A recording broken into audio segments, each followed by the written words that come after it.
un conseil dont l'exécutif a été mis en place grâce à la loi de la majorité absolue. C'est-à-dire, sur 33 membres, le FCBE avait 17. Et au regard donc du code électoral, notamment dans sa loi interprétative et complétive, c'est le parti majoritaire FCBE qui devrait désigner le maire, ses adjoints et les sièges d'arrondissement. Ce qui a eu lieu. Mais cette prérogative, cette priorité qui découlait de la majorité absolue tombe dès lors que les FCBE perdent un siège qu'ils ne peuvent plus retrouver. On est rentré dans une dynamique d'un conseil de 32 membres et les FCBE ont 16. 16, ce n'est pas majorité absolue. 16, c'est la moitié. La moitié ne crée pas la majorité absolue. Ils sont majoritaires, les FCBE, mais ils n'ont pas la majorité qualifiée pour désigner à eux seuls le maire. Donc nous rentrons dans un schéma qui est prévu par les textes, mais qui est plus complexe parce qu'il ouvre les jeux.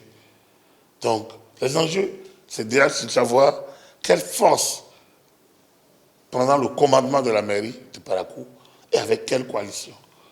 Donc, est-ce que le maire peut échapper à la majorité? Oui, le maire peut échapper à la majorité. Le maire peut être de la minorité UP, qui a 4 sièges. Le maire peut être de la minorité majorité BR, qui a 12. Et le maire peut être de la majorité FCBE, qui a 16. Le problème qui se pose, c'est le problème de coalition. Dans le cas d'espèce, aucun des blocs ne peut gouverner seul. L'UP et le BR ne peuvent pas gouverner seuls, il leur faut une voix en plus. L'FCBE ne peut pas y aller seul, il leur faut une voix en plus. La question c'est de savoir, est-ce qu'ils vont négocier ou ils vont débaucher? Les deux sont possibles. Là, on rentre en probabilité ou en analyse combinatoire. Tout peut être, mais c'est une affaire de... C'est aussi simple que ça. Ça dépend des exigences de chacun. Ça dépend des contingences. Ça dépend des orientations des partis.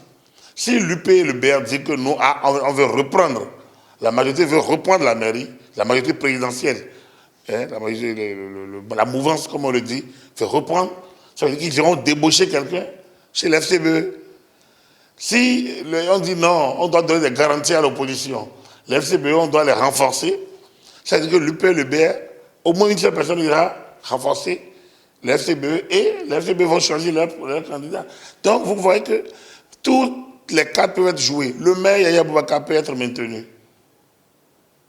Tout comme un autre membre du FCBE peut être préféré à lui. Tout comme un membre de l'UP peut être choisi ou un membre du BR autre que le maire Toko. Il a dit qu'il n'en veut plus. Mais ça peut encore être lui si les partis décident que c'est lui. Donc le futur maire, ça peut être l'actuel, Yaya Abaka. Ça peut être le précédent, Chantoko. Comme ça peut être quelqu'un de totalement neutre. Voilà, le jeu est ouvert. Mais ce qu'il faut ajouter, c'est que le chef d'État n'a pas... Le cas spécifique dans lequel le chef d'État a parlé qu'il ne souhaiterait pas qu'il y ait oui, des alliances de contre nature. Le cas dans lequel le chef de l'État a dit des choses comme ça, c'est que quand EP et le BR peuvent à eux deux faire la majorité absolue. C'est-à-dire que lorsqu'il est possible que l'UP et le BR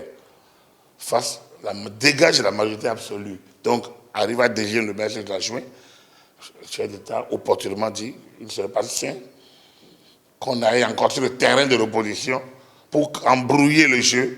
Parce que les gens vont dire ah oui, c'est la troisième force politique de talon.